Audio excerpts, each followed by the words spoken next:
بسم الله الرحمن الرحيم. الحمد لله الذي علم بالقلم، علم الإنسان ما لم يعلم، وتكريما وتعظيما للقلم وللكتابة قال الله تعالى: نون والقلم وما يسطرون. أهلا بكم.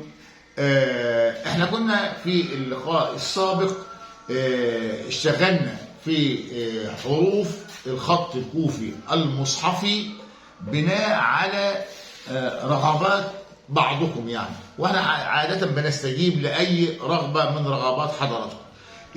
فكنا اشتغلنا حرف الألف، أنا بس بنحب نكرر كتير إن احنا شغالين في الكوفي المصحفي، فعملنا الحرف الألف وفي الخط الكوفي المصحفي. يعني احنا في 3 طرق للكتابة. الكتابة اللي هي بنسميها الخط الكوفي المصحفي المضبوط، اللي هو بيكون بمقاييس، ومن الحلقة السابقة يبقى احنا عرفنا بيتعمل ازاي. ثم الكوفي المصحفي عشان يكتب بالبوصة بقلم الرقعة او الاكثر قليلا في السمك بتاعه، ثم بيكتب ايضا بالقلم الرصاص او بالقلم الجاف، في يعني على حسب المطلوب مننا. مش عايزين نضيع برضه وقت في الكلام، احنا عايزين نبدا. والنهارده ان شاء الله احنا هنشتغل في حرف الباء. يمكن الالف ليه عده اشكال، بس احنا برضه مش عايزين نضيع الوقت كتير، وان كان هذا ذات اهميه، لان احنا نعرف يعني الاشكال المتعدده للحرف الواحد. لكن خلينا برضه شغالين ناخد حرف، وبعدين بعد كده ممكن نعود للاشكال المتعدده للحرف الواحد. برضه عايزين نقول ان احنا حاليا هنبدا في حرف الباء في الخط الكوفي المصحفي كحرف مضبوط بمقاييسه، ثم نكتبه بالبوصه، ثم نكتبه بالقلم الرصاص او بالقلم الجاف. لحظه قصيره ونعود لحضراتكم مره اخرى. بسم الله الرحمن الرحيم. احنا يعني عدنا لحضراتكم مره ثانيه. اللي احنا بس عايزين نقوله ان احنا هنا ممكن بنقول ان هنا ده كان حرف الالف، حرف الألف ده كان الحصة السابقة. النهاردة احنا بنشتغل في حرف الباء.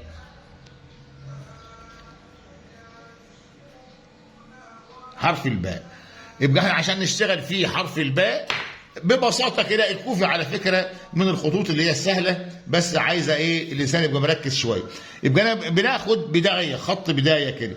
ممكن اننا بنحط المثلث بتاعي او المسطره او اي حاجه على السطر التحتاني، عشان هو برضو بيعتمد على بعض المهارات الهندسيه، وبنحط المثلث فوق كده، يبقى الوتر بتاع المثلث على الخط بالظبط، عشان بس الخط اللي انا هنعمله ده او السطر ده ما يبقاش فيه ميل، يبقى هو قائم بالظبط. يبقى انا عملت ده خط بدايه بيبقى خفيف كده اهو. وبعدين بعد كده اهوت انا بنيجي بناخد من خط البدايه، احنا عاملين مسطره ورقيه كده عليها المقاييس المشهوره في هذا الخط، احنا وريناها لحضراتكم قبل كده. انا عايز القاعده بتاعت حرف الباء بتبقى الطول بتاعها 56 مللي. انا هنطول دي كده شويه عشان ما نيجاش لنا دعوه بالتسطير اهو. هناخد من هنا 56 مللي، يبقى انا حطيت 56 لان من هذا السهم من هنا لهنا 16، من هنا لهنا 20، من هنا لهنا 24، من هنا لهنا 28، من هنا لهنا 32 مقاييس احنا بنحتاجها. من هنا لهنا 56، يبقى اهي 56 اهو. ممكن ناخدها كده فوق كمان مره اهو بالشكل ده. هنبدا نوصل النقطتين مع بعض، يبقى ده طول القاعده بتاعت، يعني لو جينا عملنا كده يبقى هنا من البدايه لغايه هنا كده، هذا الجزء من هنا لغايه هنا ده 56 مللي. تمام، يبقى دي القاعده. طيب انا هنيجي من الخط البدايه ده هنخش منه. احنا نفكركم احنا قلنا الرأسي بيبقى البعد منه 8، والافقي البعد عن الخطين 7. هنا رأسي قائم كده هناخد منه 8، يبقى انا عندي ال8 اهي. يبقى 8 قلمي لازم يبقى مبري كويس اذا كان بينبري، او قلم سنون 5 مللي او اقل، ما لا مانع يعني. يبقى انا جيت الشويه دول، ده خط مساعد، الشويه دول انا مشيتهم 8 مللي. لا ارتفاع، الارتفاع ده نخلي بالي منه. الارتفاع ده من اعلى صلب السطر من هنا، خلي بالك هنا ده كان اسفل صلب السطر، ده اعلى صلب السطر. الالف بتتاخد من اسفل صلب السطر، اما المجاز بتاع البدايه بتاعت حرف الباء بيبقى من اعلى صلب السطر، وهي بطريقتين، يا اما تبقى 20 مللي يا اما بتبقى 16. يعني هنا انا شغال على 16، اذا مجاز 16 اهو، اهي لغايه الساعه قلنا 16 اهي. ممكن تاخدها 20، ممكن ناخدها 20 اهو، يبقى برضه هنا اهو ادي المجاز ال 16 اهو. انا بناخد في ناحيتين علشان يبقى الخطوط بتاعتي منضبطه، لكن انا مش لازمني ان انا تبقى للاخر، هي لغايه هنا بس. هي انا يبقى شويه دول اهو، برضه نعمل كده، يبقى من هنا لهنا دي 16 مللي، ممكن تكون 20 تطول شويه. وهننزل بدرجه الميل بتاعتي، يبقى بننزل هنا 2 مللي اهو، عملت درجه الميل هي زي القلب بالظبط، يبقى الحته دي كنا نازلين بيها 2 مللي. نخلي بالي انا بنيجي عند الزاويه ده اهي، دي اللي انا عملت عليها دايره صغيره كده، وبنعمل عليها زاويه 60. طبعا يعني مش غايب على حضراتكم ان المثلث ده بنسميه مثلث 45، ان الزاويه دي 45 والزاويه دي 45، دي 90 طبعا، مجموع زوايا المثلث 180 درجه. اما ده بنسميه 30 60 خلاص، لان الزاويه دي قايمه 30 و60 برضه 90 و90، يبقى هم ال 180. انا النقطه ده اهي دي هنا اسفل صلب السطر، انا بنيجي نعمل منها زاويه مقدارها 60 درجه، برضه بنحط اي مثلث او اي مسطره وبنيجي انا نمشي الزاويه 60، ما دي زاويه 60، يبقى انا بنمشي كده لغايه ما تيجي لغايه هنا اهو، ونعمل الزاويه 60 بتاعتها. يبقى اذا الزاويه ديت كده دي 60 درجه، وبنيجي نطلع هنا اهو 2 مللي 2 مللي 2 مللي، وبعدين ما نوصل ديت بديت بايه؟ بشكل مقوس كده. كده خلص حرف الباء. نحاول ان احنا بقى نبينوه مع بعض، عشان دي كانت كل الحاجات اللي عملناها الزوايا وخلافه ديت كانت خطوط مساعده، اما هنا هنبدا نبين الحرف نفسه.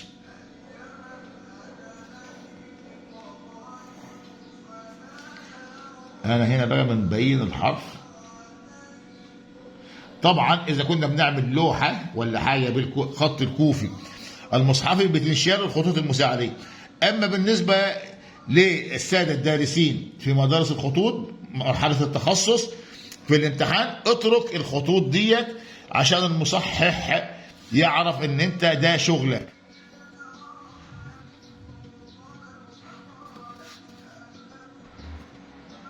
يبقى كده اللي احنا عملناه ده حرف الباء. على فكره برضه لو احنا عايزين يعني نخليه اكثر وضوحا، ممكن ان انا بنيجي نظلله كده عشان نعرف ان النهائي هو الحرف اللي تم تظليله بهذا الشكل.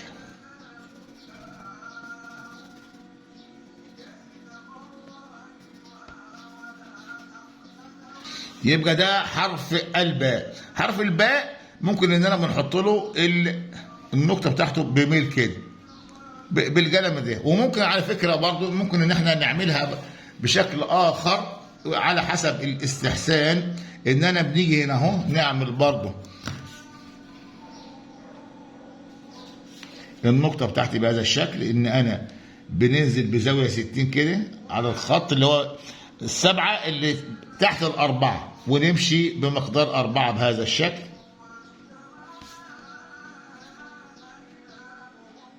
اي يبقى حرف الباء ان شئت خليت النقطه كده اللي نزلتها دي، او خليتها بهذا الشكل حرف الباء.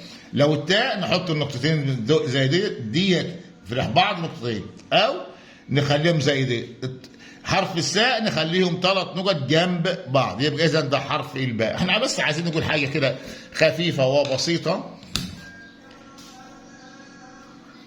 احنا بس عايزين نقول ايه الحالات بتاعت حرف الباء. طيب حرف الباء ده لما يكون مفرد، انا عايزه كده، يبقى اول حاجه نقول مفرد يعني لوحده زي ما هو كده. المثال بتاعه زي كلمه باب، بس هنحطها اهي، يبقى هي دي كده. تاني حاله عندي ان يكون الحرف مبتدئ متصل، حتة إملائية، سقطة إملائية. دي التاء مبتدئ متصل. هو في الأول واتصل بحرف بعديه، برضه زي كلمة باب برضه اهي، بس ناخد دي، يبقى المقصود هو دي. يبقى أنا هخلي بالي، يبقى أنا دي في البداية، وبعدين نسيب 4 مللي ما بين الحرف والحرف، 4 مللي، وما بين الكلمة والكلمة 4 مللي، وبعدين نيجي نعمل بعديها الألف بتاعتي خلاص، بس نسيب 4 مللي هنا. يبقى إيه لو هو مبتدئ متصل؟ يبقى لو هو مبتدئ متصل يبقى هنسيب ال4 مللي، ومنطقة الاتصال بتبقى هنا كده، نوصل هنا. طب كلمة الحالة الثالثة انه يكون وسطي في النص. خلينا حتى برضه في كلمة باب دي، يبقى الباب، يبقى هو دي، يبقى هو اتصل قبليه باللام، يبقى اتصل من هنا واتصل من هنا، اتصل من هنا مثلا باللام واتصل من هنا بالالف، ويبقى هو في النص كده. طيب اخر حاجه ان هو يكون متصل منتهي.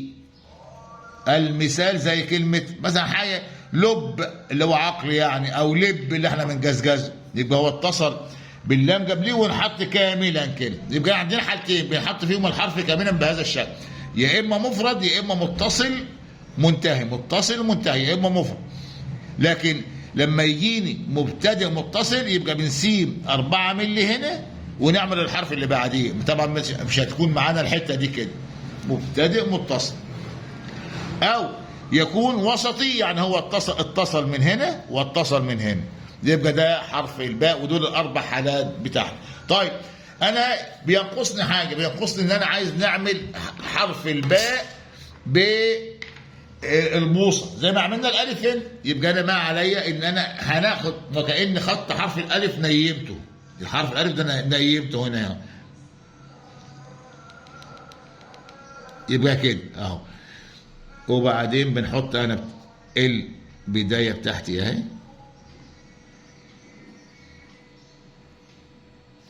وبعدين بنيجي نعمل له الشطفه الصغيره بس. يبقى لك حرف الباء او التاء او الساء، يبقى ده حرف الباء. عشان ما الحبر ما يرشحش نعمل كده بالمنديل اهو، حرف الباء او التاء او الساء. طيب خلاص الدنيا سهل. لو هو هنكتبه بالقلم الرصاص عادي جدا اهو، يبقى كده كده ومشيت على السطر كده. او لو شئت انا حبيت نكتبه بالقلم الجاف، ما دي برضو الف نايم، خطيات نايم، لان ده 56 ودي 56. وممكن لما نيجي نعمل شطفه صغيره خالص هنا كده بهذا الشكل، او بالقلم الجاف نفس الكلام اهي، باء او تاء او ساء، باء او تاء.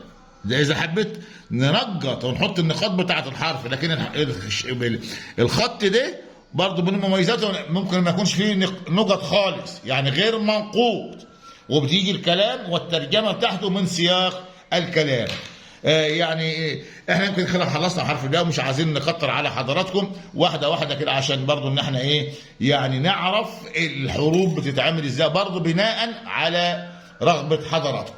بسم الله الرحمن الرحيم. يبقى احنا عملنا حرف الباء باشكاله المتعدده، وبرضو بسرعه كده احنا قلنا ان الحرف الواحد كان فيه كل انواع الخطوط، يعني بيبقى ليه 4 حالات، يا اما مفرد لوحده، يا اما مبتدئ واتصل بحرف بعديه، يا اما وسطي اتصل بحرف قبله واتصل بحرف بعده، يا اما متصل منتهي، يعني هو اتصل بحرف قبله وهو في الاخر خالص.